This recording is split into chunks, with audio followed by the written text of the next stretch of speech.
Hello, my name is Sophie, and today I would like to take some time to talk about an Alaskan Native who has had a significant impact on the state of Alaska.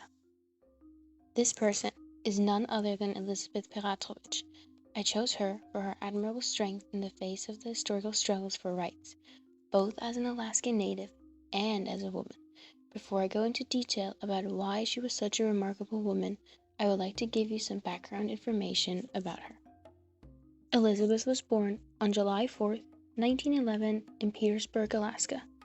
She was born as a member of the Likakzadi clan in the Raven-Muati of the Tlingit Nation. Her name given to her at birth was Kaxgalat, which I hope I am pronouncing correctly. Kaxgalat meant person who packs for themselves. She was later named Elizabeth by her adoptive parents, Andrew and Jean Wanamaker. Fun fact, Elizabeth's adoptive father was actually one of the first members of the ANB, the Alaskan Native Brotherhood, which would later play a significant role in her and her future husband's lives. Elizabeth grew up in a traditional Tlingit family and community. Only when Elizabeth started attending school did she become aware of the segregation and discrimination against Alaskan Natives. Later, after graduating from high school and meeting her future husband, Roy Peratrovich, Elizabeth decided to move to Washington State and pursue her degree. Unfortunately, she had to postpone her education when the Great Depression started, and she decided to marry Roy instead. After Elizabeth and Roy got married, the young couple decided to move back to Alaska, and they joined the ANB and its sister organization, the ANS.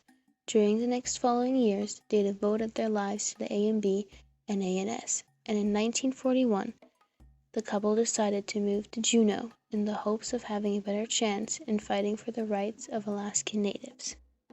This is where Elizabeth's story actually really begins. In Juneau, Elizabeth and her family faced many difficulties in finding a place to live. They were denied the house they had originally planned to rent. The reason? They were Alaskan Natives.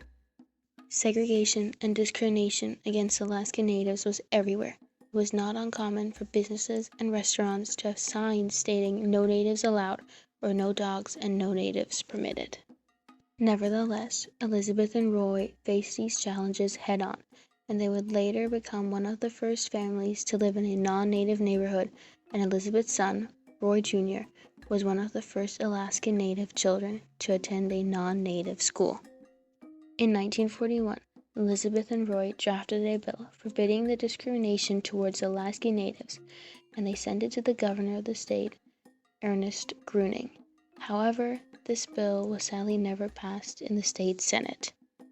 Refusing to give up on their dream, Elizabeth and Roy once again brought the bill in front of the state Senate in 1945. This time, Elizabeth and Roy were asked to testify in front of the Senate on behalf of the ANB and the ANS. However, they were met with great opposition from some senators and were called uncivilized savages that stink and smell horribly.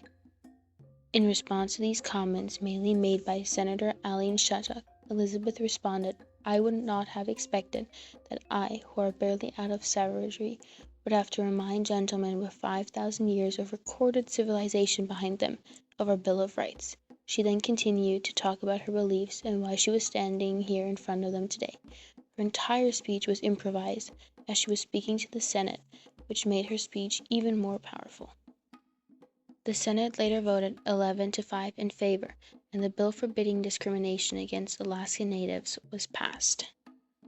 What makes Elizabeth Peratrovich's story so significant and extraordinary is how she was able to adapt to such difficult circumstances.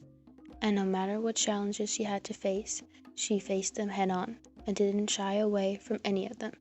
This is the very reason why I admire her so much, and why I decided to dedicate this video to her immense success in fighting for the rights of Alaskan Native people.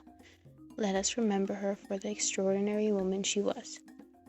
I would like to thank you for listening to Elizabeth's story. I sincerely hope you enjoyed listening to this video and that you have learned something from it.